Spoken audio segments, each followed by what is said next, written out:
going that direction. So is it time? It's time. Okay, so welcome today to our Artrepreneur class. My name is Kathy Lowe, and I am thrilled today to have Chris Davie from Nashville, Tennessee, here to present how to become an Artrepreneur. I met Chris when he was a sound engineer in Nashville, and he was dating my daughter. He is now my son-in-law, and they have a company called the Sonority Group, and they consult with mostly service and I guess Artrepreneur-style businesses. So it is my great pleasure to introduce Chris Davie. Thank you, Kathy. All right, thank you for that warm welcome, and thank you, Sandy, for everything you've got going, and you guys for spending your lunch here today with us. And like Kathy said, just to give you a little bit of a background as to who I am, I've come from the creative side. I've been a musician since a very early age, and then transitioned that into audio engineering and spent a lot of years making records, making music. Transitioned into education around the same topic, engineering and music production, and then now have the consulting firm working with various organizations, schools, individuals, creative folks, and helping them bridge. How do you bridge creativity and business? And I think that's really a lot of what we'll talk about today is how that happens, and just some of the strategies and some of the things to think about as you are taking your art to a business. Because there's, it's definitely, I think for folks like me, I love the art side, and that makes me feel good, but sometimes staring at spreadsheets or thinking about how to get my business off the ground is maybe not as fun as, playing music or mixing a record or doing something like that. So we're going to decode a little bit of that today. And one thing I would say is I love interaction. So by all means, if you have questions, just stop me. There's no interrupting or anything like that. If you want to clarify or slow down, because I've certainly been known to accelerate throughout presentations, just let me know. All good. So this is really what we're going to cover today. Kind of three key areas, and we could go very, very deep into each one. Today we're going to kind of do a bit more of an overview and touch on them and kind of just expose everybody to those the items within each. So we're going to talk about the fundamentals of turning your art into a business. So how do you just literally go from, whether it's a craft or whether it's a service or something like that, how do you take that passion of yours and just structurally get it ready to turn into a business? We will also talk about ways to identify opportunities for your business. So you've established your business. Now we need to start thinking about the opportunities and ways that you can build that business. You'll hear me talk about scale a bit throughout the presentation. And then thirdly, we will talk about ways to expand your customer base using digital marketing. So, and really it's beyond digital marketing as well, but in today's world, I think we all know that that's really a predominant driver. And certainly within the world of arts, social networks, social media, things of those types of marketing channels are really driving a lot of business. So, does that all sound good? Hit that? Okay, great. The first thing we have to do is understand the creative mind a little bit. And I love this. This is an old Mercedes-Benz ad. I love the days that's the way you could do an ad. Literally. Boom, that's your ad. I love that. But our brains are two-sided. I think we probably all are aware of that. You have the left side and you have the right side, and they serve different functions. And we all have different balances between those two sides of the brain, and I think it's important to understand that and be comfortable with using both sides.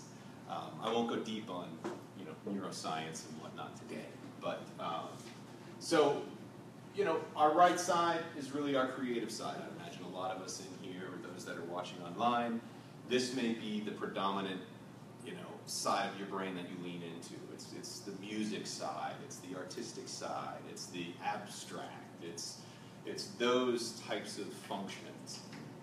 On the opposite side, obviously the left side, is where we're a bit more analytical. It's where we tend to have the strategic thought more and maybe a little bit more structure. And we're made up of, everybody's different. We all have different balances, and I think the key to entrepreneurship is finding a way to bridge them. And sometimes understanding that, I may not love some of the stuff I've got, the left-hand side stuff, but those are some of the foundation pieces to really launch your business and get it going. So the question I think everybody asks is, can I bridge the two? And I think, of course you can. I think there's no question that you can bridge the two. People like Richard Branson, the list is long. You've got Steve Jobs, you have folks like that. Yeah, they are leading large organizations. Obviously not Steve Jobs anymore, but they're very creative people. Those are very creative folks. And I think part of the reason that their organizations have grown so large and they're so respected is because of that creativity. I think some of the most successful business people actually lean pretty heavily on that right side and use that creativity to innovate, to be different, to stand out in the pack. And so I think, and I could be wrong and others may dispute, I actually think that those of us with the creative side have an advantage, because I think you're able to kind of go into that abstract world that sometimes folks aren't able to see, if that's not kind of already in you. So I think we're lucky. So I'm excited about that. So that's kind of our take on the creative mind. Now we're going to let's get into some of the nuts and bolts. Let's get into the actual elements of starting your entrepreneurship business. And some of you may have already started. Some of you may be thinking about starting. Everybody, I'm sure, is in different stages of the evolution of your business. And so we're going to kind of talk about it from the beginning, and from you're sitting there at your table, you're having some coffee, and you say, this is my passion. I have to do this. I have to do this. I need to turn this into a business and live this way. And so for some of you, maybe past that, just follow along, because I think there will be relevant information throughout the whole presentation, hopefully, and if not, you'll say, hey, come on, raise your hand. So the first step in the fundamentals is you've got to get organized. And it seems pretty simple, but that can sometimes be a challenge, and that can sometimes take longer than anybody expects, in my opinion. As an entrepreneur, you hear about it all the time. How many businesses have you tried, and how many succeeded? And you may have tried 3 or 4, and 1 succeeded. I fit that bill. I've opened a number of companies over 25 years, and a couple have done well, and some were like, that was a great idea, but I just didn't pull it off. And when I think back to it, I think it's because I didn't do this well. I don't necessarily think it wasn't that the ideas were, not good.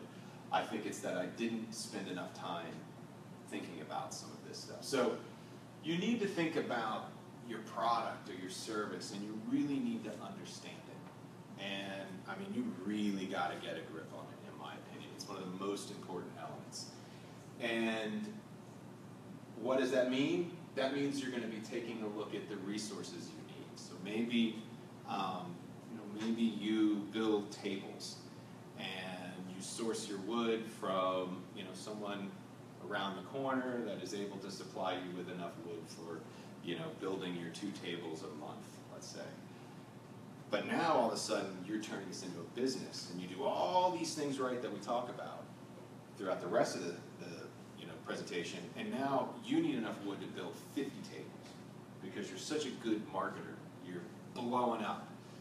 well, the last thing you want to have happen is not be able to actually build your product and get it out there. So you need to start mapping these things out now and understand, okay, what are the tools I need? What are the supplies I need? What kind of a location do I need? What makes sense for my location? We were talking earlier about you having a spot on Main Street. It sounds like you're going through that now. I spent quite a few years building schools that were basically just there were tons of recording studios in them, and we were teaching people how to become audio engineers. And one of the very important elements in our business plan was we wanted the schools to be on notable streets in each city that we went into. So if it was Atlanta, we were on Peachtree Street. If it was in Hollywood, we were on Sunset Boulevard. If we were in, Nashville, we were on Music Row. So it's thinking through those ideas, or those requirements of your product to make sure that you're ready. Another thing that we need to think about is your timeline to do stuff. And this is going to have an impact in a lot of different ways. Primarily, it's going to roll into your margin in the end. Because if you think it's going to take you 5 hours to build a product or to do a service, and in reality, it's going to take you 15, then your pricing structure is probably going to be off. There's going to be some things like that you're going to be dealing with. So understanding this product and what it takes to produce it. And artistic folks, you're in it, you know what it takes. And so it's just mapping this stuff out. It's kind of using that left side of your brain and charting it out so that you know, and going back to it and saying, you know what, I was wrong. I thought it was going to take me 6 hours to produce this. It's actually taking me 8 hours. So I need to rework my business a little bit. It's really getting to know those things. That all boils down to the cost. So what's it going to cost to complete your product or service? Obviously, this is huge because this is setting your pricing model. It's setting your financial model, which then rolls into everything. Paying for your tools, your location, your marketing, all of those kinds of things. I've certainly underbid before on my services and said, oh, I think I can knock that out in a day. I can mix that song in no time. Just send me the file. And I get the file and I'm like, whoa, this is going to take me like 4 days because I have to fix everything. And what am I doing? I'm going to obviously eat that cost. I'm not going to go back to the people and say, oh, hey man, it was so bad you got to do this. I'm the one who bid. So, get to know your product, your cycle, your cost to do things so that you can appropriately set your pricing. And then a last thing, and then I want to hear from you guys if you have any questions, but the last thing here is there anybody doing something similar? Research, in my mind, is king. Being a consulting firm, we do a lot of research on whether it's on products or whether it's on trends in markets or whatever it happens to be. But I love research. This is where my left side goes bonkers because I love data. To me, it's like, oh, it's musical to me for some wacky reason. But so if someone's doing something similar to what you're doing, research them. How are they doing it? It doesn't have to be in your market. There may be someone in Asheville, North Carolina that is, I'll go back to the building tables example, there may be someone who has a storefront in Asheville, they're building tables, they've got a great internet presence, they've got a great e-commerce store, they're getting written up in papers, all kinds of cool stuff. See what they're doing. Get to know what that person is doing, and that's going to help you kind of, again, understand your product or service. And the last thing I'll say about this is it's totally an evolving thing. So you can write all this down, but it's going to change. It's absolutely going to change. And you just have to be willing to change with it and evolve with it and go back and look at it, think it through. And I think that's one of the big pieces in this is that, for me, I kind of look at business like mixing a song. That's where my creative foundation really started in music. And so to me, business is the same way. I might need to turn up my marketing, I might need to pull down my, I don't know, whatever you think of, whatever it is. I need to turn up my networking or turn down my marketing, or I think of it the same way. It's a blend, it's a mix. I need to adjust my pricing because it's, I'm not getting the bites I need on my leads or whatever it happens to be. Any questions so far? I'm talking pretty fast. Am I talking too fast? No? Okay. All right. So that's getting organized, and we've only got 106 more slides, so we'll be there in no time. The next thing, what I have as step 2, is establish your business operations. A lot of people go to someone else for this help. So, and I think it's wise. You also need to know where you stand. But I believe heavily, this dude did not go out there just with a backpack, didn't really know what was in it, and decide to climb that. You wouldn't do that. That's insane. So don't do that with your business. When you know you're getting ready to get your business going, you need to get a solid platform. I think it's so important. Drove me a little bonkers when I was doing it for Sonority Group, I have to be honest with you, because it took me months to actually put it all together. Some people would be like, why did it take you months? But I'm a research guy, so I dug so deep into everything. But I think you need to obviously determine what type of entity your business is going to be. So are you going to be a C Corp, an S Corp, an LLC, or a sole proprietor? A lot of people starting are sole proprietors. I have always been in the world myself of what companies I've owned have been sole proprietor or LLCs. And there's tax benefits and different liabilities and things like that that you want to speak with legal counsel or CPA over. I certainly wouldn't want to tell you which direction to go there, but it's worth looking into. So the next thing is getting your bank account going. So that's a pretty basic one, but you need to get, if you're a sole proprietor, then you're going to just likely use your tax ID, your social security number. If you're an LLC or corporation, you're going to use your EIN number, and you're going to want to get that to be able to establish your bank account. And that's going to go to your merchant account, because you're probably, if you're selling a product, you may want to be able to take credit cards. So, and when I say credit card there, I mean get a business credit card. You as a business want to start establishing credit just like an individual would. So that will start to open more doors, and it's just kind of building your arsenal as maybe down the road you need to go to a bank. You say, man, if I just had a kiln, I think I'm saying that right, that would fire 10 times as much stuff, imagine what we could be doing. Well, you may have to go to a bank for that. So the more all of this stuff is nice and put together and been dialed in, and there's a little bit of history behind it, the more likely banks are going to be open to talk to you. Establish your accounting system. Everybody's favorite. So you can use Excel.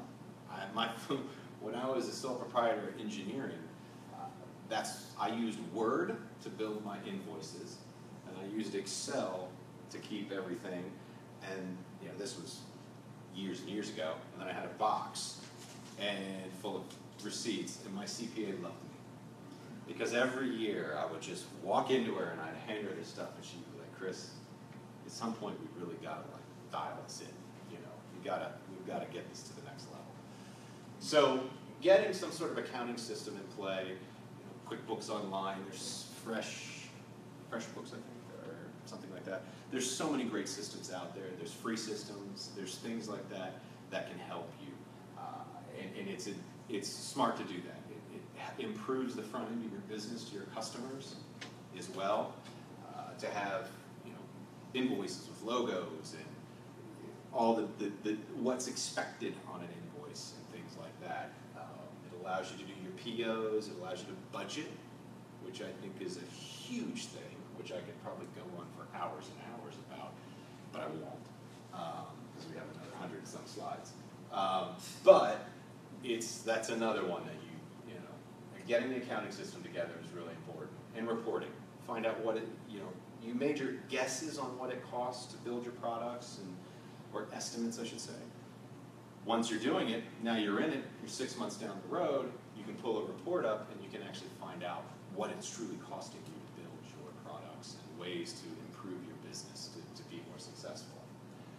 Business insurance, if it's applicable, I say if applicable, but I do think that's a smart thing. That's another one to talk to your CPA, talk to your your legal advisor about, determine whether that seems like it makes sense or not. So that's how we're going to get it going. You do all that stuff, which an afternoon or a couple months, and now you're ready.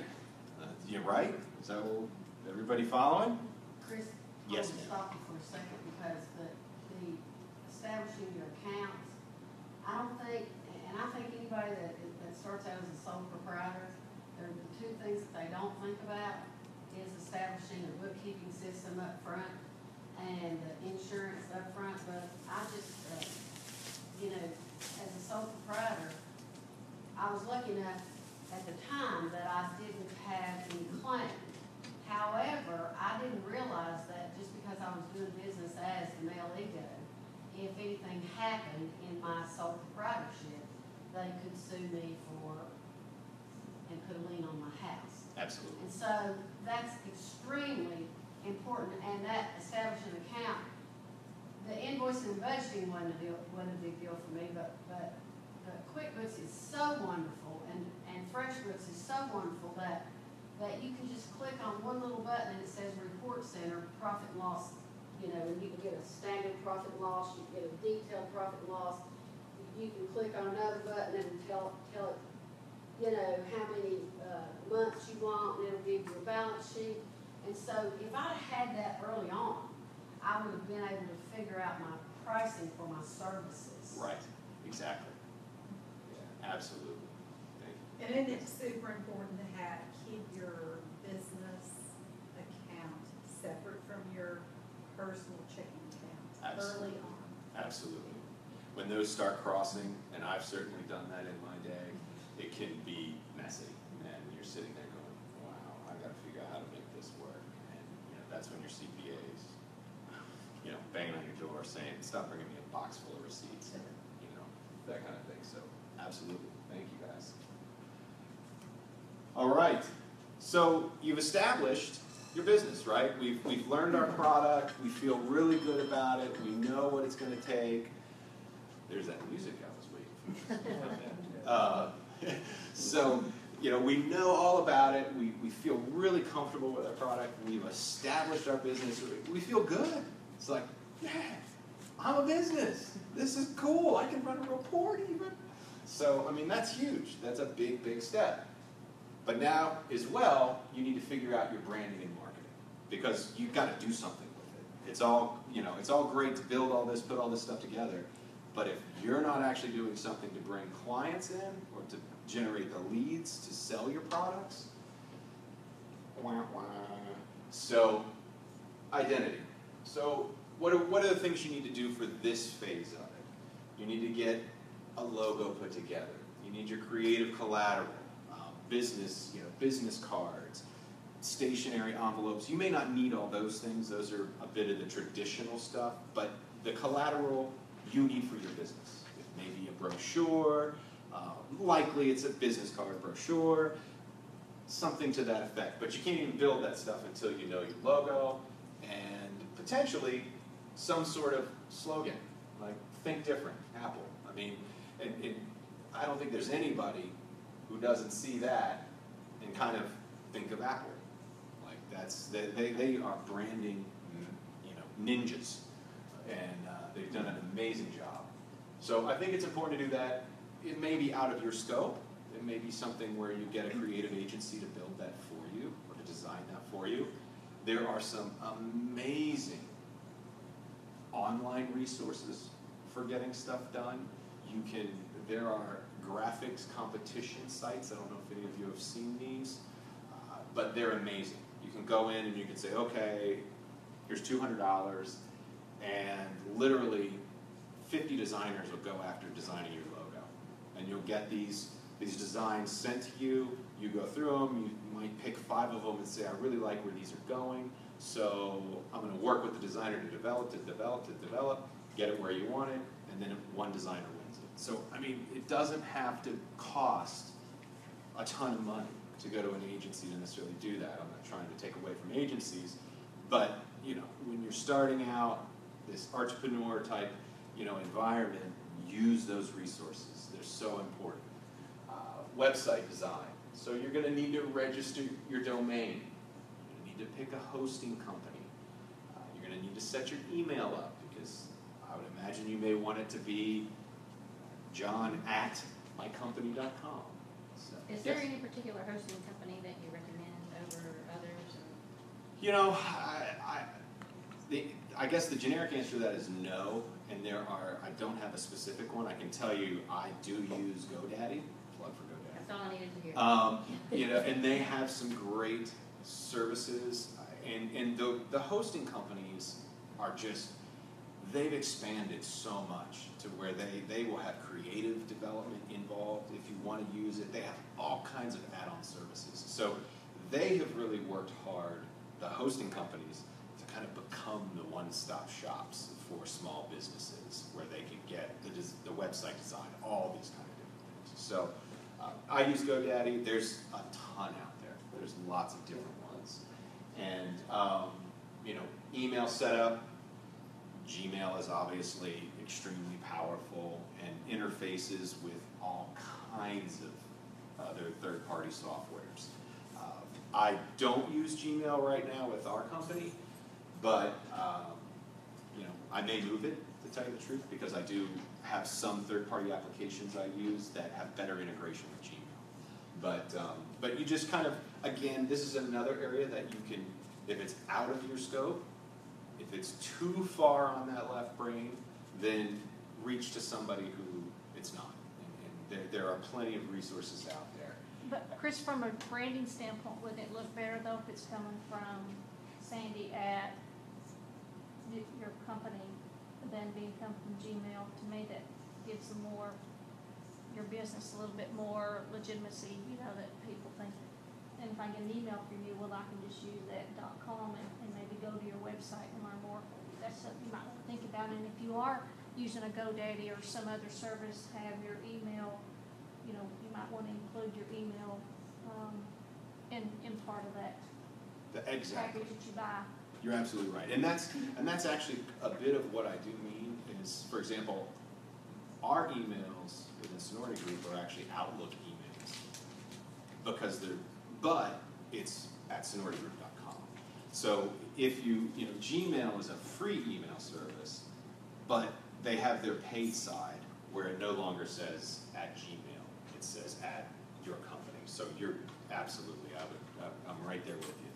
So that definitely adds credibility to what you're doing. Design your site, and there's some amazing website platforms out there to design your sites now. They've made this so user-friendly. I remember 15 years ago having to work with websites, and in chopping code, and I was a hack. And now there's just drag and drop designs that are amazing, and templates that are just amazing. So another thing that doesn't have to cost you a great deal of money to actually get a really good website design, or done yourself, depending on your skills. So that's kind of the website element. You've got to go through that, because that is your calling card. Your website becomes that's it. That's kind of your. A lot of people ask me, about our website. I'm like, that's our brochure. Our website is our brochure. So another thing that I find to be helpful is keyword research tools in this identity piece. And this kind of stretches a little bit, but the reason I say this is because, and I've done this in the past, say, oh, this will be awesome. This will be my slogan. This will be my name. It's perfect. And then if you go look at, is anybody searching for anything that has to do with your name or your logo, and it's like, okay, one person searched last month. And there's tools that will let you know this. So I think the people that on the front end take a look at some of these, the keyword research tools, and embed that into your slogans, potentially the name of your company, things like that. Now, all of a sudden, when someone types in, wood chairs, and you're so-and-so's wood chair and fabrication, well, now you immediately, people are searching, and if you have all your ducks lined up, that's going to give you a better opportunity of showing up. But if it's just, John's fabrication, you're not going to show up, or the likelihood of you showing up in someone's search for chairs is lower. Does that make sense? So, and there's tools out there for that. There's all of this stuff has lots of tools. And the last thing on this slide, and this depends on you and your business, is whether you use a customer relations management system, a CRM. And that's essentially where you keep your database of folks, your database of people who have, if you're doing, from an online perspective, they've signed up on your website to get your newsletter, or when you do crafts fairs or something along those lines, whatever it may be, all your cards that people fill out, I want to be on your email list, you go and you type them in. So this is, it depends on your business, but one of the things that CRMs will do is provide automation around marketing. So they can show you, hey, so-and-so was on my website again today. They can show you about, basically trends of your customers, depending on the sophistication of the CRM. Again, a bunch of free ones out there. Most of them have a free version, and then of course a paid version. So start on a free version, and then grow your business and determine whether you need to get onto the next level is a great way to do it. Because, again, spreadsheets, Excel documents, not knocking Excel because I spend a great deal of time in it, but that's not always the best spot to keep everything, in my opinion. So. Okay, let me stop you 1 second. So you said there were people out there that would help you create logos and all of that you just sent a bid out. Tell me the process of sending a bid out. Like if you were sending a bid out to somebody for something you need, what would you do? I'm trying to think of one of the sites that we have used, and I could be wrong. I know my students have one that they use constantly, and It might be like Design 365 or something. I'm not sure, but you could do a search, which we're going to talk about search in a minute, and around online graphic design, and they will come up. And essentially, they are so well put together that all you do is you go in and you say, okay, I want to buy a logo. I need a logo. Press a logo. You write a creative brief, which typically, and don't let that, I don't know how to write a creative brief. I want it to look kind of like this. It's a general thing. And you put it in, and the website or that company handles all the distribution. They do everything. And literally you sit back and you will, after a day or two, depending on how quickly, you will start to get designs sent to you. And you just go through and you look at them. And you say, I don't like this one, this one's close, it's not quite there, but I kind of like it. And they have an internal communication so that you can communicate directly with the designer and you can start to dial it in. And then you just chip it away. You just chip it down, the process of elimination. So it's really simple. There's a website called Fiverr, that's Fiverr, that a number of my clients have used. It's kind of like an online bidding for graphics design, website design, stationery, brochure. If you're doing a video and you need it translated to another language or anything. And what it is you basically post what Chris was saying, you post what you're wanting, and then people will bid on it. And I've had folks that they started with their logo, somebody in Ireland designed it, and then they did such a good job, and they went ahead and hired them to do their stationery and so forth. So you can kind of get an idea. You can go there also to find out rates and get an idea, but it's kind of like a bidding site. It's amazing. I mean, the resources out there for you to do this are just incredible. Yes. On the keyword research tools, Yes. you want to put in the name of your company a keyword that someone will be looking to come and find. That's in a nutshell. You don't have to. I mean, Well, most people aren't searching for Sonority Group. I'm saying this, but our company name is not one that does that. Mine isn't either. But, if you're at that foundation point of naming your company, it's something to think about, in my opinion. So, is to use that tool. Find out who's searching for this. Now, you're going to be competing for folks in that space, but, but it's just one of the elements in search engine optimization and SEO. So Katie, did you think about that, or was that just something that, the name of her business is Me and Little Tree. So, tree is in. Right. Well, it's a cat. And my slogan is, it's not a bike shop, it's the cat's meow, and just, really focusing on the cat's meow because it's in Damascus. But no, I did not consider that, and I can see the benefit from it. However, I've been sitting on this name for over 20 years, and this is what it was going to be, and this is what it is, and I'm excited about it. Absolutely. Yeah. And like I said, mine's not. Mine's Well, not in the that male way. ego, like you said, it Right. strikes interest, and people are like, oh, well, what is that? Yeah. And if your other SEO efforts, which we'll talk briefly about those, are firing properly, that's okay. It's okay. You know what I mean? Apple is not, Apple, people searching for Apple now, yes, it's kind of intertwined with computers, but it's the same kind of thing with that. So it's not a must by any means. Yeah, I named my company before any of this existed, including computers. Is there a place, well, okay, I'll think that through. On your customer relations management, I wrote automation around marketing. Yes. Okay, how's that work? Well, there's a few different elements to it, and I'll kind of do a brief overview on it. Okay, go ahead. It's your database. Okay. So some people use like MailChimp. We'll talk about that. That's their database, or Constant Contact, or something like that. But if you can put it in a CRM, and depending on the sophistication of the CRM, you could have something where when your contacts in this list, because we all know kind of about cookies to some extent on the internet, you get a cookie dropped on your computer, and then you're trackable. And so what happens by that website that dropped the cookie?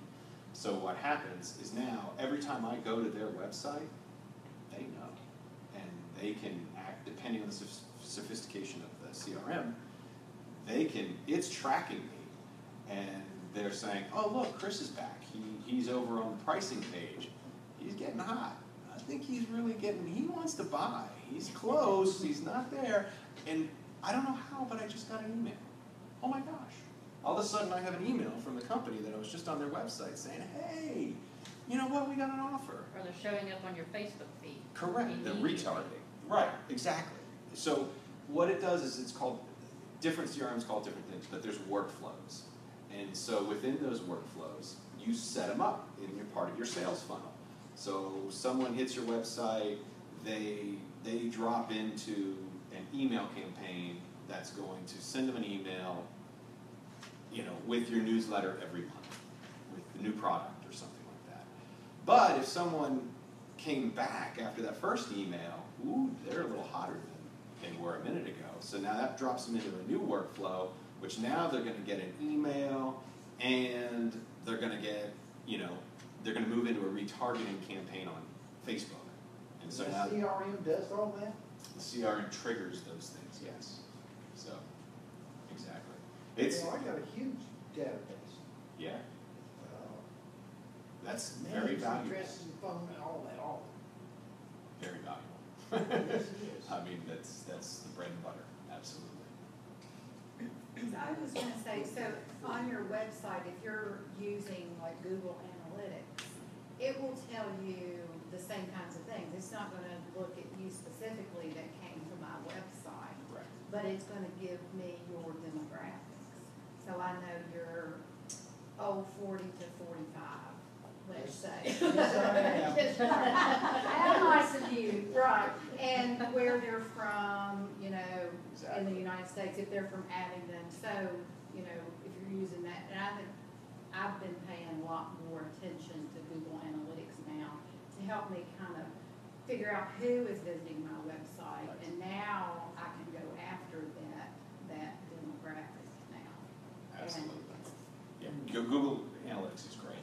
I mean, it's something I can tell you every day I'm looking at it with our clients, and they do show you a ton of information. So, all right, so we will actually, there's going to be the element on digital marketing, so we will get a little bit deeper into these tools, and kind of, I can walk through a little bit of how we're set up and how some of the other, you know, what tools are out there.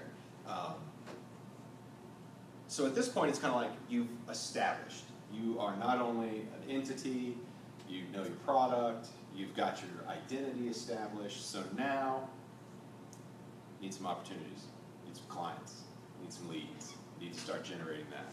So how are we going to do that? And what is opportunities? It's a set of circumstances that make it possible to do something.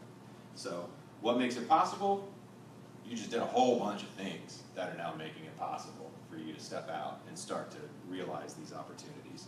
So within this world, the first step, in my opinion, is to listen and learn. Still learning. As you can see, it's a long process of looking at your business. Now you need to look at the market. Now it's time to start thinking about what's going on out there. So if you have an existing business, then you need to listen to what your customers are already saying. You need to ask for feedback.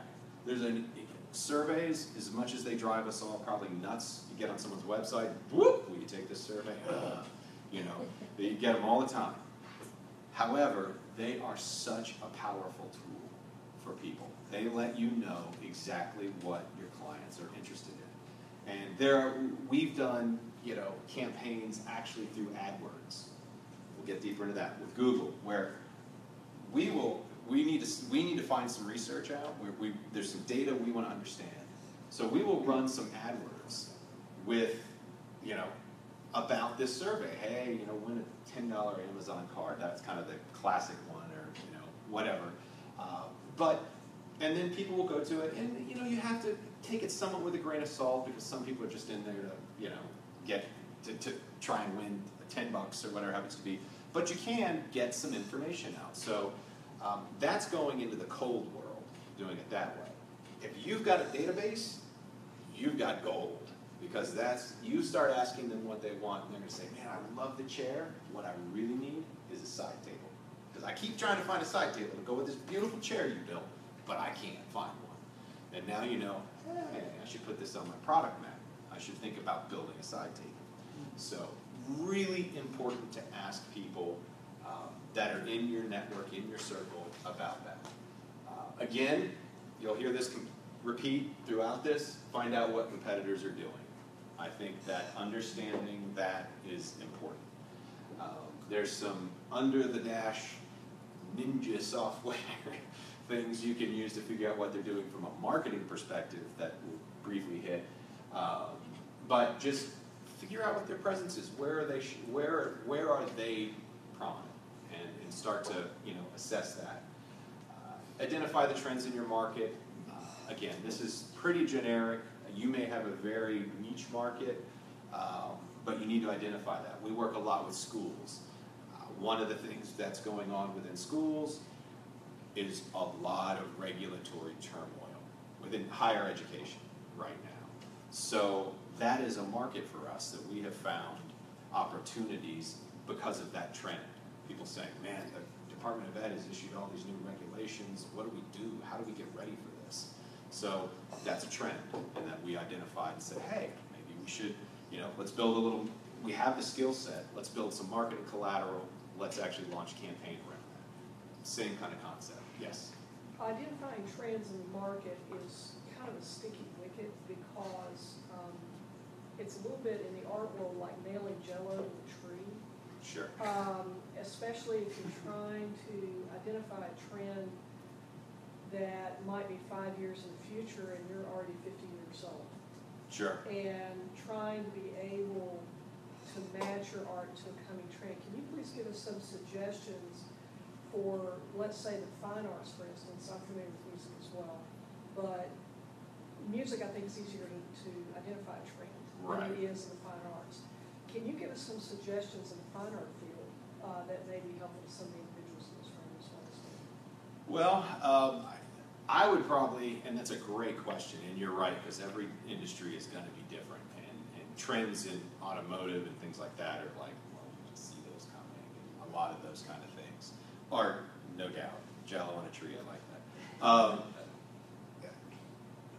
Identifying those, again, I think it's just looking at the resources that are out there, looking at the communities that are out there that are surrounding that. From a data perspective, putting that little hat on, and I don't know if this is really relevant or not, again, doing some search, some keyword search, understand what people are searching for. If we're talking about researching trends in customer acquisition, you can start to look at, are people searching all the time now for, again, wood chairs? Has it increased? You can see whether those things are increasing. One of the things that I have below is joining trade, art associations, learning from your peers. I think that I would probably kind of drop that into that because I agree it's a fuzzy area, within art.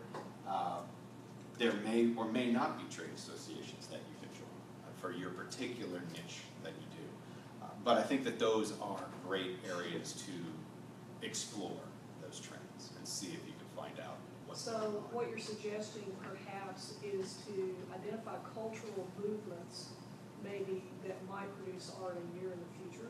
I think, yeah, that's a great way to put it, actually. You made me sound like more intelligent than I actually I think I am. Because it's very helpful. I think that that's true. I think and I think social media is a great platform. Okay, so how would you tie that together? So you're trying to identify a definite cultural trend that might affect you as an artist. How am I going to find it? Well, now we're getting kind of deep. And some of the things you can do is if you're doing searches even you can do searches within the internet as a whole, where you would use a keyword search tool. Yes, If you go into the social media platforms, like an Instagram or something like that, you can search for hashtag. You can say hashtag wood chair. And it's going to tell you how many posts have been tagged for the wood chair. And it may be in the millions. And so again, it's around spotting those trends through some of that. There's no perfect way to do it, but you can use some of these tools that will monitor mentions. And so if you have a specific area of your art, you can set up, hashtags, monitoring, and things like that will show you what's being talked about in relation to the artists I'm sitting with in this room, and I recognize some familiar faces here. It might take, after you get your website set up, you have your customer base, it might take you 6 months to produce the art that might follow the trend. And so you're going to have to identify a trend that's a year out.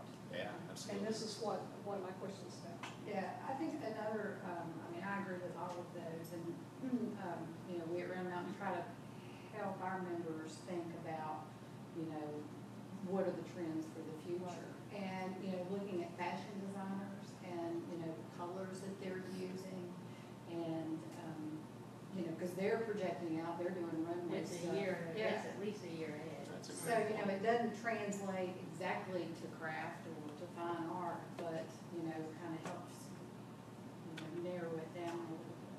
But yeah, that's the hardest thing, I think, for, what are the magazine, the journalists writing about? Right. It's food, it's outdoor, it's, gardening and those kinds of things. Absolutely. Pets. There's certain fine arts that kind of aren't a trend as much as what you've created, like your own art. So, what you're creating in the trend is Holly Maybe you are Thomas. the trend. Yes. Yeah, yeah. And Nancy Lamb, or, I think there's a certain point where your name becomes the trend. You know what I mean? Well, when I started in 1961, I realized that brides registered for fine china, but they never used it. I wanted to make something that you could use every day, that was hold up, and that would be beautiful on the table with food on it. And so stoneware became a category that didn't exist before Right. in making dinnerware. It was only, art fathers who made stoneware. That's great. So I hit the trend at the right time. Absolutely. And but Or you you spotted it. created it, or you created You're it. right. You Yeah. spotted an opportunity. Yeah. You created it. That's great. So I hope that helps. I know it's kind of still a, it's a tough one. So What I'm doing on Instagram is I'm following other artists, so you can see what everybody's following, liking, and you kind of get feedback that way. Chris, that's a would it great help way. you if folks went around the room and introduced themselves so you can kind of get an idea of who's here? Sure. I know my mother-in-law. Start with the mayor. He knows me pretty well. My name's Don Williams. I'm a chartered financial consultant I live in Damascus. I write books and I paint on windows. And I took off an apartment building in Chicago and have hundreds of them. I paint nebulas. Wow, that's I'm cool. no good either. Oh, I It's got fun. that. That's really cool. Great. Wow. I'm Diana Blackburn, and I'm the director of Round Mountain Southwest Virginia's Artisan Network, and I've got to go to the meetings. But Thank you. great Where stuff. is Thank it? you. Where's? Right up, our office is right up in Milford. Come see Yeah, me. Markwood didn't want one of my books either. Well, no, I didn't think about that. But if you want to talk about craft. Yeah, I will. Good idea, I'll come see. I'm Sharon Stevens. I work at a local realty office, and I just like learning, and I might take away one thing today, but then I'll use that one thing. That's wonderful. Well, all right.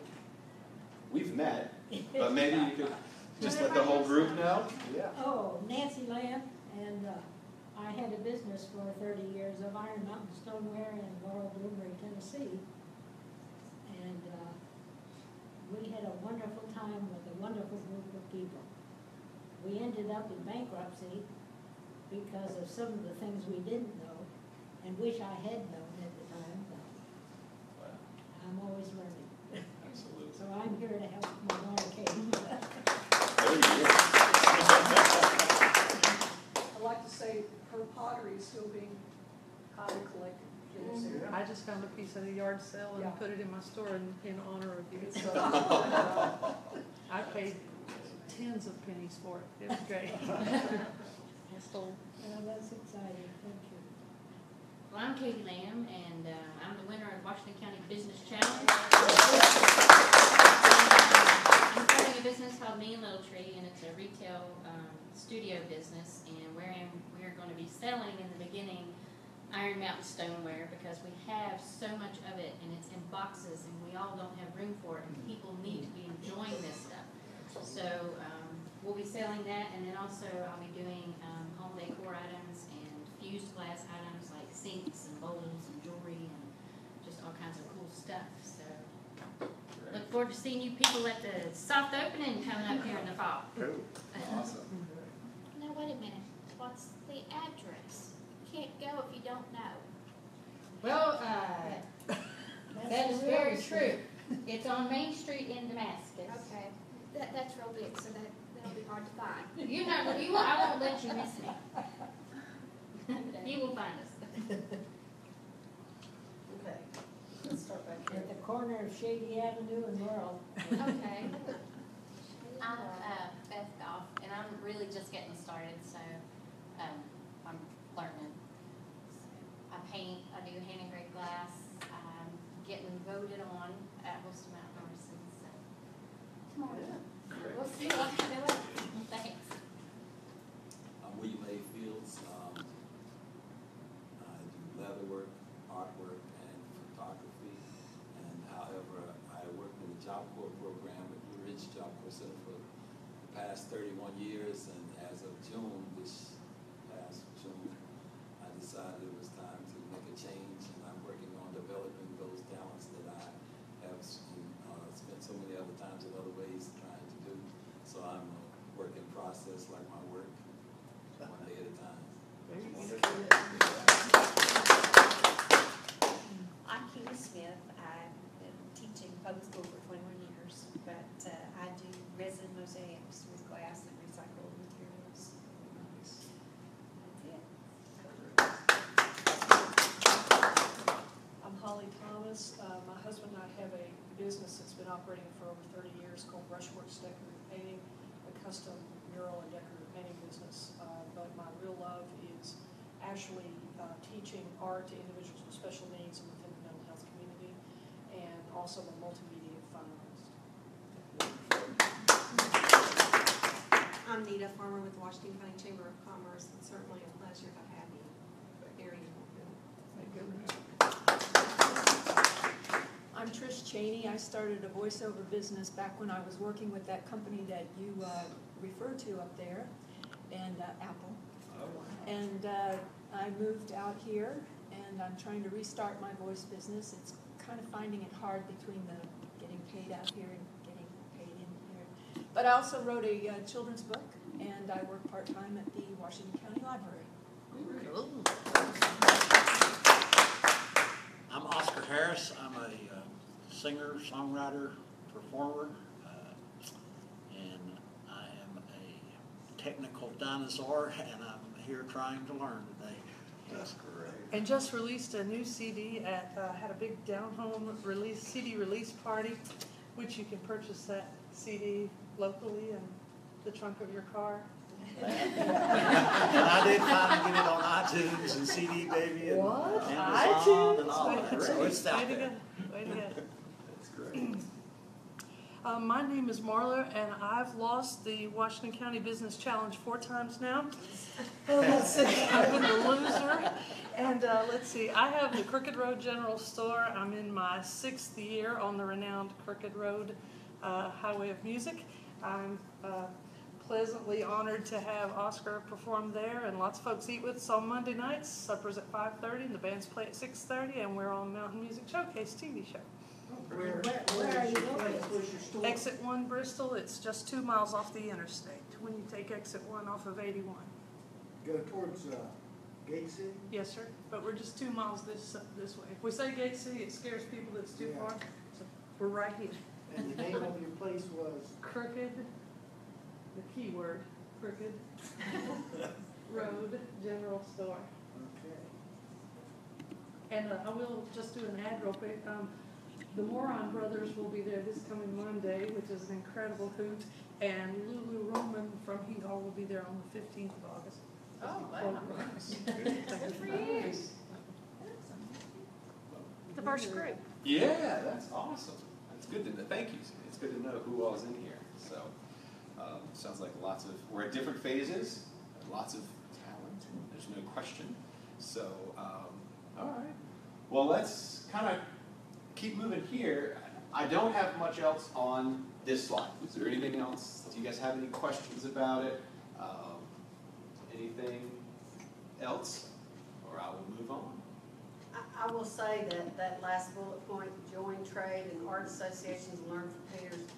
When I first started Meligo, I was 22, and that's how I built my business. Was I joined the Virginia Cosmetology Association. We started an affiliate membership, in this area, and you have to do some traveling, some time away from work, and you think you can't afford it, but you really can't afford not to, because you get ideas from creativity.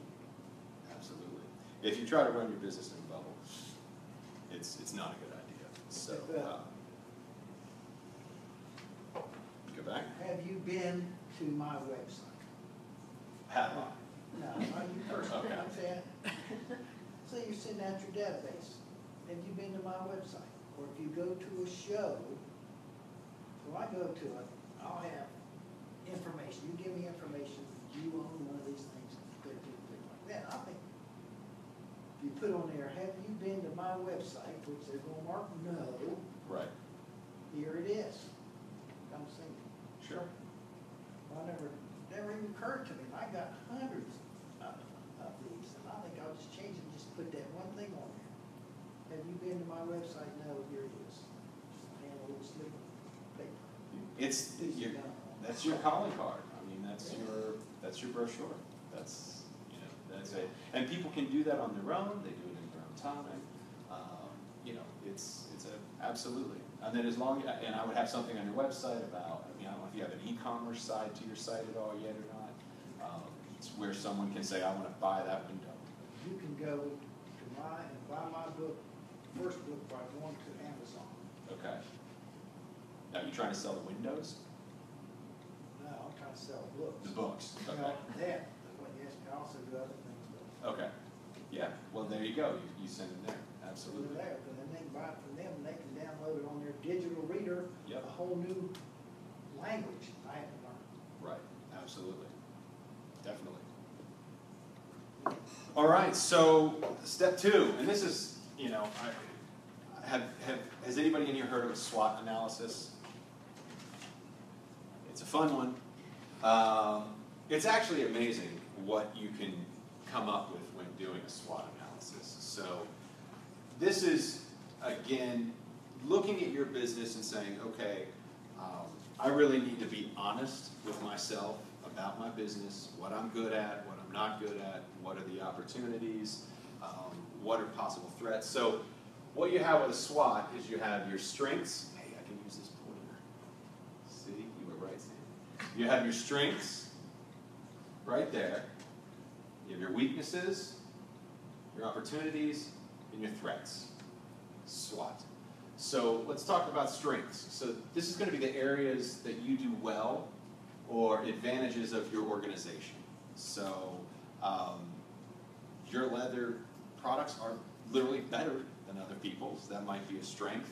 You have the ability now to spend 12 hours a day on it if you so please. Or, it's going through and really looking at all of those things.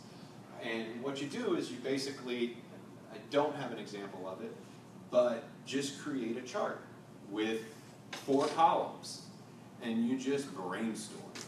And if there's other people that are involved in your organization or your craft, or just people that you trust and people that know you and are familiar with your stuff, get feedback. Again, as much feedback as you can get and be honest about it is so valuable.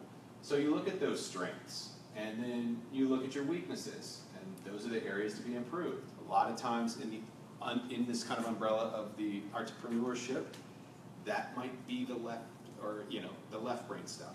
That might be some of the business elements. That may be a weakness. So you need to find a way to overcome those and strengthen that up. Because ideally, you don't want to just say, well, that's weak, but doesn't matter. You kind of want to find a way to compensate for it. So that's the point of the process.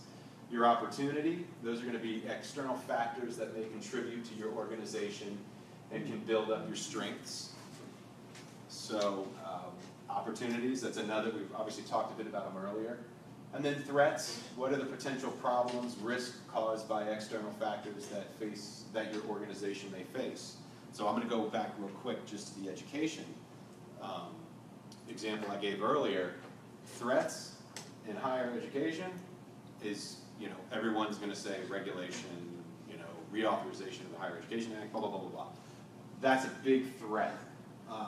And usually, your weaknesses can turn into opportunities. And this whole thing just kind of blends together. But the concept is to sit down and spend some time and seriously think about it. Create your 4 columns and just brainstorm. Don't say, no, that one's not. Just put it all down And I've done this for businesses where we sit in a room like this, and I sit up and I'm the guy on the whiteboard and I write it all down. You know, and someone, I can see someone's like, well, I kind of, you know, and it's like, say it. Everything goes on the board. And then we're going to go back through it and we're going to cull it out. And we're going to find the ones that really sink home and say, okay, you know, all right, the carpet was blue and, you know, maybe it'd be cooler if it was green, but that's probably not a threat to the organization. So we're going to mark that one off. But, you know, at least we got it all up on the board. So I really encourage you to do this. And again, you can go online. There's tons of examples. I guarantee you just type in SWOT analysis, and you're going to see templates. You'll see all those things. And it's another thing that helps you get to know your product, get to know your services, get to know your business. And again, I think that, back to that underlying theme, I think sometimes that is the challenge of taking art to business, is that you kind of have to come out of that, just go into my art world, and you have to really, you have to build a business. I mean, that's part of it. It has to be, you know, it has to be structured. You really need to know it. So that's the SWOT in general. Any questions about it? I know a few of you from when I started have done these. So I can say I've been involved in exposing, it sounds kind of weird, but discovering really cool opportunities for organizations by running through this. And as well, finding things that everyone in the room kind of goes, yeah, we're not so good at that. We've kind of said we are, but maybe we're not. And so you say, no problem, not a big deal. Let's just do some things to get that to not be a weakness anymore.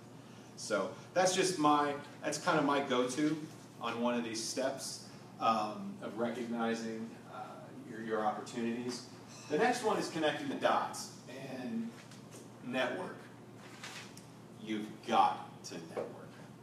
And this is no longer just going to meetings somewhere, physically going somewhere.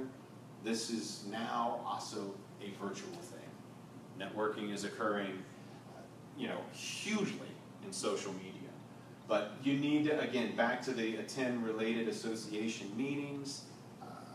You know, you guys are, my next one is attend local business development workshops, events. Kudos, you're here today. You're doing that. Anybody who's in the room, anybody who might be watching online, you are already doing that. And connect via social media platforms. I can't express how important this is. And it's also one of the things I can tell you that me personally is probably one of the tougher things, believe it or not, is to just say, you know what, I know, some of the associations I belong to are like the Recording Academy or Audio Engineering Society or things like that. And you got to go put yourself in those meetings, go be in those events, go get involved, know people.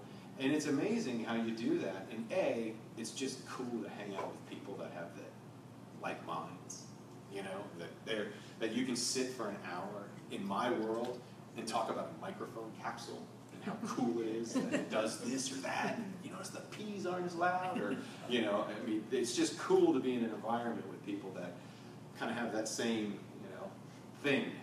And so I really encourage this, and exactly what you were saying on Instagram, how you're following folks, other artists and things like that. Connect, start connecting these dots, and it will help you get your market research. It will help, it just all blends together.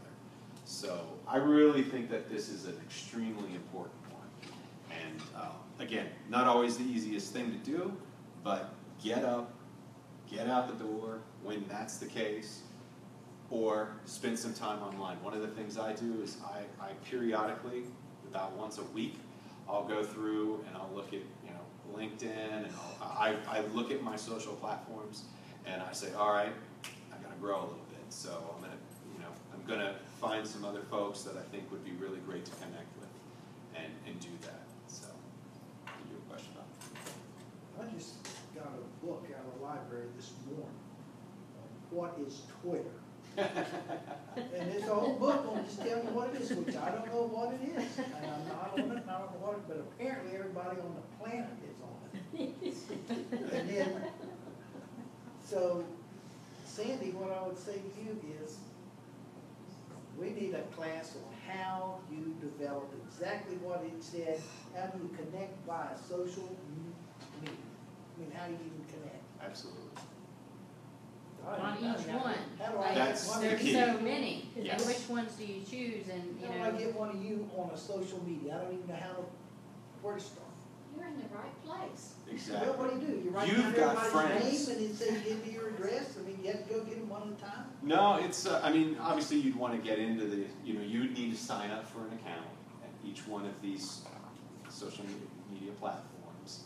And then you can start to search for people and The biggest thing start is to make your determine which connections. one works, because if you try to get on all of them, you're gonna get discouraged and aggravated.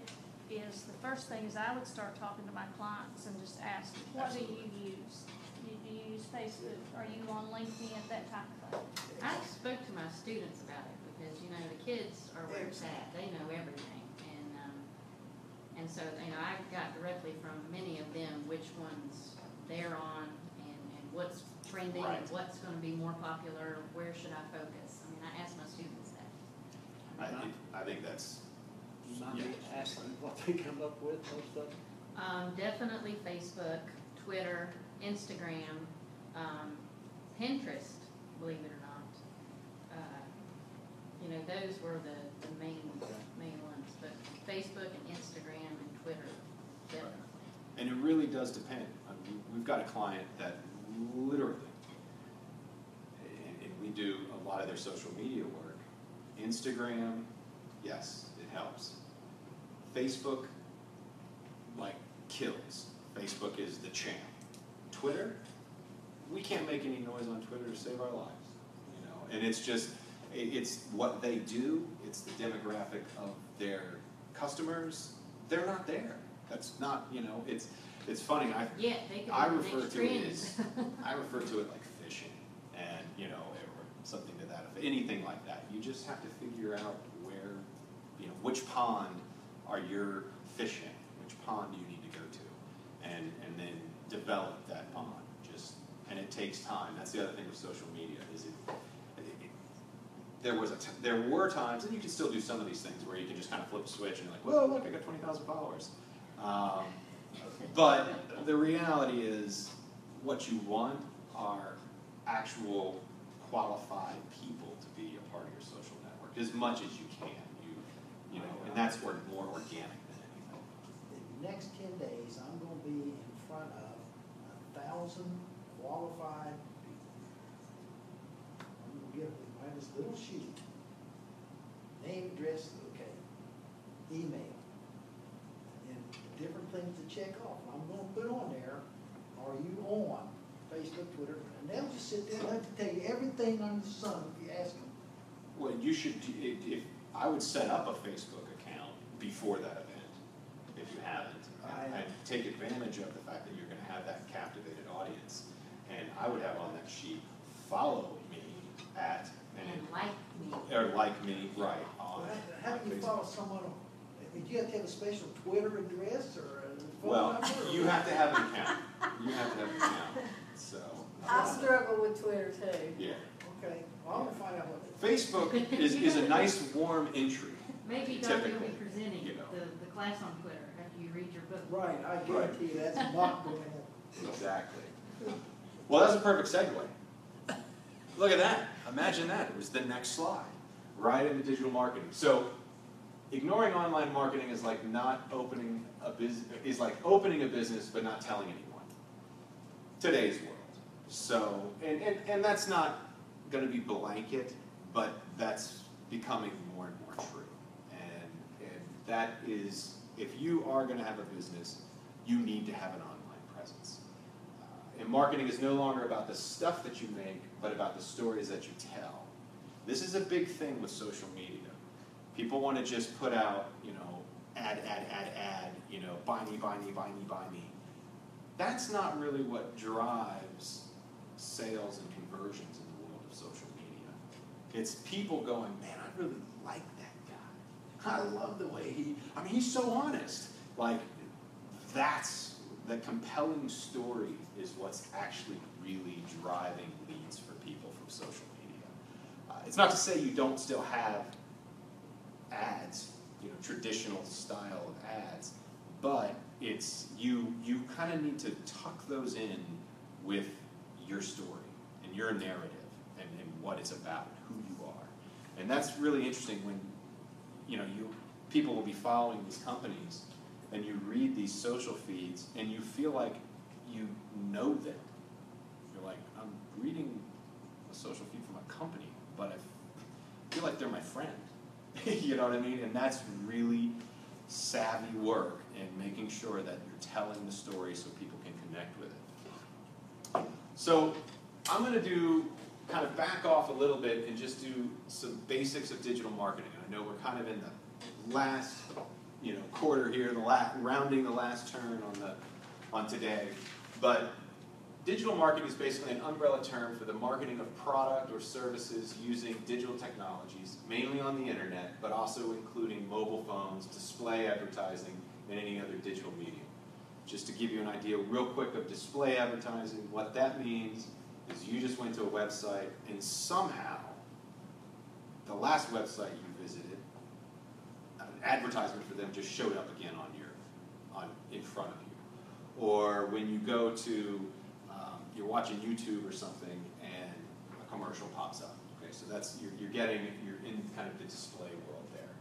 But let's talk about kind of two concepts somewhat quickly: inbound and outbound digital marketing. Inbound is where we're basically putting up content and trying to get people to come to us.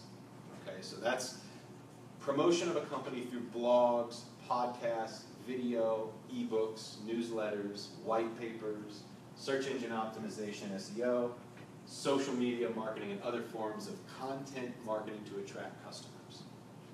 Content is king. That is content is king. So, and that's the world we've moved into. It's not as much about, hey, go to the advertising agency, they're going to storyboard a couple of, ads that are going to go in some magazines and boom, we're done. That's not really what's going on. I mean, there is some of that, but that is more of kind of the outbound world, but this is where you're buying via cold calling, direct mail, radio, TV, sales flyers, spam, and other traditional media advertisements. So our world, the world that I focus primarily with our clients, is inbound. And it is where we're seeing the most return, partly because if you do it well, they're highly qualified people. Where you just put an ad in a magazine, who knows? You're going to get a lot of people kicking the tires. Whereas when you've really developed your inbound strategy, you can start to, you're really honing in on your demographic. You're really honing in on your customer, knowing who they are. Does that make sense, kind of those two? Yes? Sorry asking a question, but there's one comment I'd like to make that I think has relevance to what you just said. Sure. I had a small retail business in Smith County nearby here, about 20 miles away, and students from Emory and Henry College who were in the mass media program came and did videotape of the store because I had a community basis. And I'd like to encourage the Chamber of Commerce here of Washington County to maybe think about doing a series on artisans of Washington County or artisans of Southwest Virginia tied in with Round the Mountain and Heartwood. But you can use a local college for free help sometimes because Emory Henry College was tremendous help to me because I had a community aspect to our store. And if you have a community aspect to your art outreach or anything, it can be tremendous help. Yeah, that is great. Thank you. I couldn't agree more. That's a really good resource. People need content. I can say from the education side of doing, spending years helping people learn how to be audio engineers, we needed players constantly to be able to come in, do student projects, do things like that. So absolutely, it's a great way to get content created. What does SEO stand for? Search engine optimization. And what that means is when someone goes to Google, in a nutshell, and I think I have it on my next slide, we're actually going to hit it. When someone goes to Google and they type in, you know, the cat's meow, you want to show up. And so they're in that feed on the internet. And so there are strategies that you do and you deploy to kind of move yourself up so that you're at the top of the list when people search for it, that you're the most relevant result for people to go to. This is kind of a rough way for me to say that. Talking about digital marketing and kind of trying to simplify it, and this is a topic that literally we could go on for hours. And seriously, we could go on way deep. So your website is a huge channel for your digital marketing, obviously, and it's pretty much the nucleus of the whole thing. It sits right here. And then wrapping around your website, you have SEO up here and online search. What that means is someone goes to the internet, can they find you? Do you show up?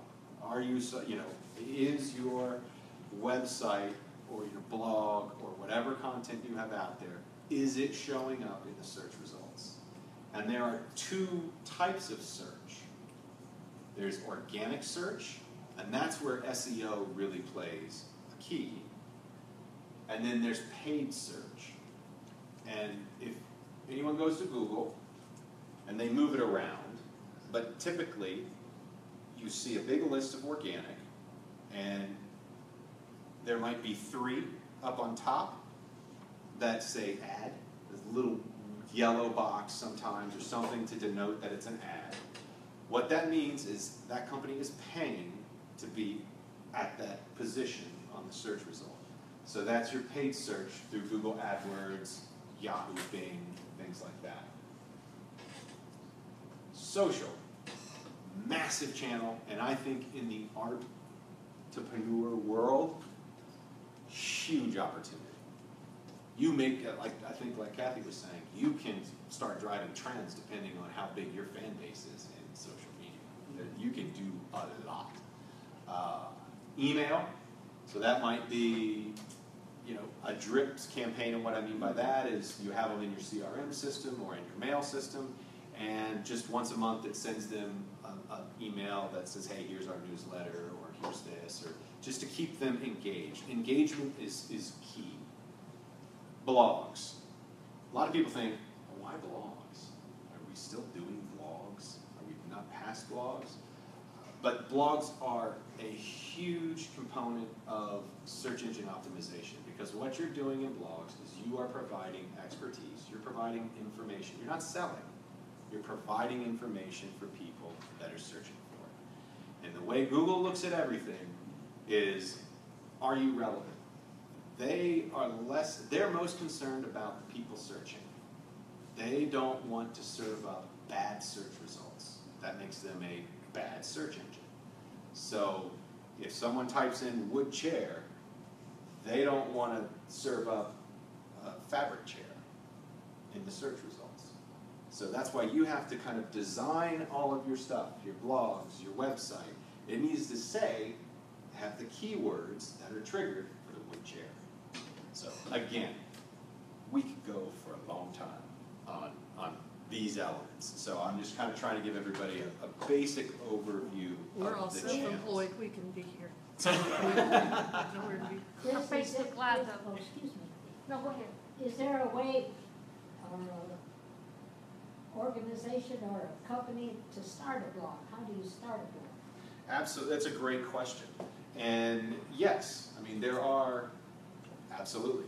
And that's what, we do stuff like that. That's what a lot of marketing firms will do, is they'll use they develop blogs for their clients and ensure that the blogs are optimized for SEO. So when someone says, how do I build a chair? You show up. And it's a blog how you talked about how to build a chair. And it's the best, it's the most viewed, so yes, absolutely. Are there templates and things like that on your own blog? Yes, Like the absolutely. And the web host, like, you know. Does GoDaddy offer that also? All that stuff is a part of those, it's a part of your website. So what you will do is you will, as your website's being built, you say, I want a blog. And then it will be a part of it. Or if you're building it, you just add a blog to your creative process when you're building it. And then it's a matter of creating content and engaging content. And blogs, again, we could go on a long time for those. They don't need to be like 6 pages long. 3-paragraph blog is great with good information. And visuals. Visuals And are probably important. Visuals are great. Yeah, absolutely. I would suggest YouTube. There's tons and tons of videos out there how to create a blog and different services. Same way with any of these social platforms is the best and so forth. Absolutely. It's phenomenal. So with all of this being said, and there's a lot of it that kind of seems like it's in, people refer to Google and their black box algorithms and all this kind of stuff, and it's all mysterious. There's a lot of tools to help you. There's a ton of tools. So as a part of, you know, you could even wrap this back to the very beginning where we were building the basic business platform with a finance system, with a, you know, with establishing your entity and things like that. You need to work smarter, not harder, and there are great tools to help you do that. And as Sandy said, each one of these tools has probably got, I don't know, 1,000 hours worth of tutorials on YouTube as to how to use them. And they will, I mean, you do the search and it will be so much as to say how to start your first campaign in AdWords. And it will walk you through every bit of doing it. So there are resources out there. These are just a few, and these are some that I personally use. So I'm not promoting them, but these are some of the tools that we use. So Google AdWords, Analytics, Webmaster Tools. AdWords is how you do paid advertising on Google. Analytics gives you all the information about people coming to your site. It's exactly what we were talking about earlier. Demographics of the people coming to your site, time of day they're coming to your site, how do they get there? Are they being referred by the Chamber of Commerce, or are they coming to you by social media? Social media aggregators, we use Hootsuite. What this does is it allows you to schedule your posting. So you create all your content, and then you put it in there, you schedule it, and literally all week long, this thing just sends your stuff out. And you don't have to be like on call 24 hours a day to deal with your social media. But there's a bunch. Analytics dashboards, Moz, SEMrush. We use Moz. SEMrush is another great one. It's slightly different. What it does is it tells you what your competitors are doing in AdWords and different things like that. It's actually pretty impressive. And email marketing solutions, MailChimp, Constant Contact, surveys. We talked about that earlier, and I think that's very important. You have survey systems like SurveyMonkey, Sogo Survey, finding out what people are doing. And these all provide you incredible reports now. I mean, you get incredible dashboards on this information, so you can look right at it. So I know I'm kind of blazing through those, but those to me are the 5 tool sets that you need to put together. You need to have those to manage your digital marketing. And I can circulate this deck later for anybody who's trying, because I know I'm accelerating a little bit right now, so you don't have to try and write everything down. So just make sure you put your email address on the sign-in sheet so that we can send you the presentation. Exactly. So then this pretty much is about to wrap, and this is our 110th slide essentially. So, and it kind of started this way, is that the thing with social media, or in digital marketing in general, is it's telling your story. It's not just selling your product. People need to connect with you. When you know, your social feeds showing your writing process, or showing how you build what it is you do, how you paint, how you mix paints, different, you know, those sort of little nuggets, those little knowledge nuggets are huge. And that's when people start to follow you and they're like, wow, that is so cool. Did you know he did that? And you know, it builds that fan base. So what you need to do is you do need to create a content strategy. And you need to determine who your fans are And then this gets back to which one do I use, Twitter, Facebook, you need to determine where your fans are. And then you need to determine what type of content they react to. And that takes time, determining what they react to. And that's something where you just have to, you do post, and then all of a sudden you go, geez, nobody liked that post, all right? Then you do it again, and you go, oh, with the same type of content? You're like, yeah, nobody really cares about what my dog does while I'm painting. Okay, I'm gonna be done with those. But maybe I'll do one about, you know, how I do this particular brush stroke. I'll just put it up on social media and say, I was so inspired, I did this. Wow, 20 people liked it, and 6 people shared it. Well, guess what? Now you're gonna pick up some more people, and that fan base is going to grow.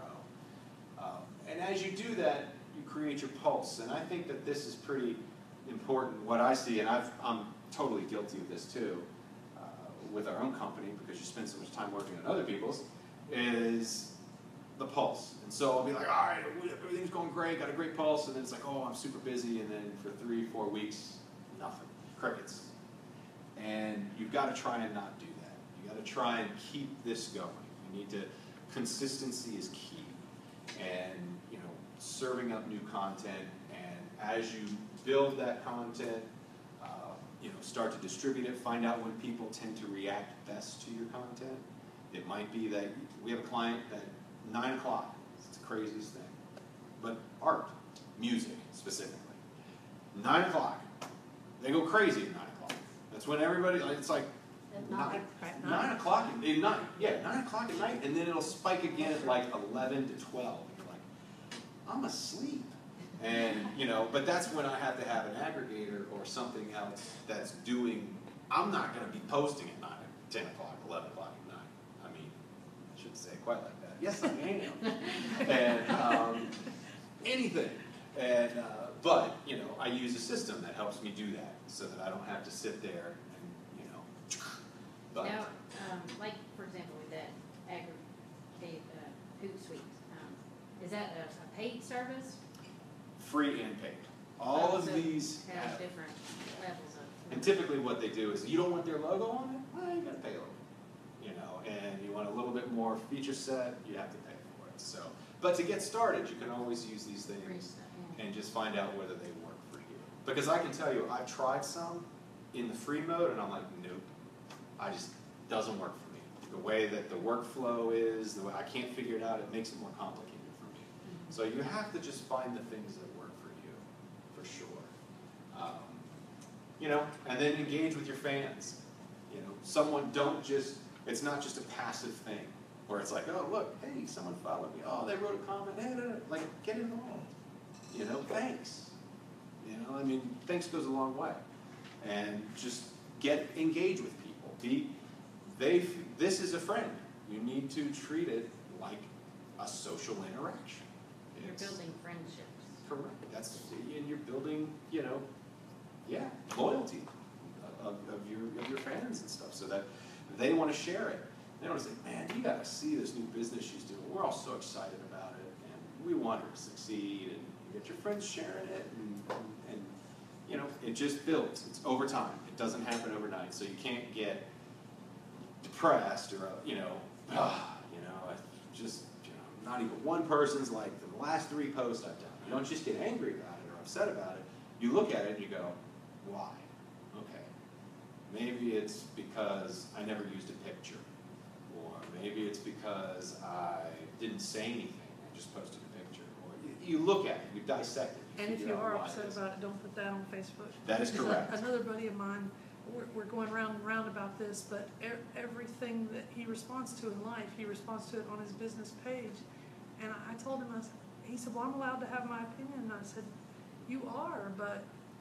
I'd be careful. With that, I agree with you. So, That's like posting a bunch of political stuff, and then 6 months from now, after all the political things are over with, half the people you know are mad at you because you posted a bunch of political. Well, plus it gets brought up again because you never can keep track. I mean, I see things that I know are 2 years old, but it looks like you just have to watch where all that comes from.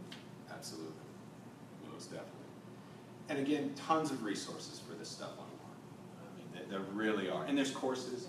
You can go to like Udemy, you can go to a bunch of different spots, lynda.com. There's a lot of resources they're enormous. They're out there. And so you can have someone do it for you, which, that's certainly an option. But when you're starting, you're keeping costs low, you want to get it going, at the same time, there's no reason you can't do it. And I just think, to kind of wrap it up, like I said at the beginning, I think that there are some of the most successful people are extremely creative, and that's why they're successful, is because they have that ability to balance, they work at that balance, and if they know they've done their SWOT, whether it's just in their head or however, if they have a weakness, they get help. They do what they need to turn that weakness into an opportunity or to a strength. So, yeah. And any questions before we kind of wrap it? I know I've kept you over time, so I apologize for that. I thought I was going to be able to pull it in 90 minutes, and even max. You guys are kudos for hanging out that long, so thank you. I appreciate it. And we will be back on the 19th to do how to lead a happy and productive team. So kind of a different topic, but back at that point too. So thank you guys so much. So, thank you, Chris, and thank you all for coming. I thought this was very interesting. Of course, I'm prejudiced, but Chris as always does a great job with his presentations. So, on August the 10th, we are going to have a live streaming class. So, again, another social media tool. If you want to live stream the Crooked Road Country Store, that's going to be on August the 10th, and on August the 24th, we are going to be talking about e-commerce for your business. So all of the things that Chris introduced to you today, we'll be talking about in the next month. Please fill out your evaluation sheets, and like he said, they will be back on October the 19th talking about your highly and productive team. So, thank you so much. Be sure if you didn't check in, please. Yeah, put your email address down on the sign-in sheet if you would like to receive a copy of his presentation. Okay. Thanks. Thank you. Very good.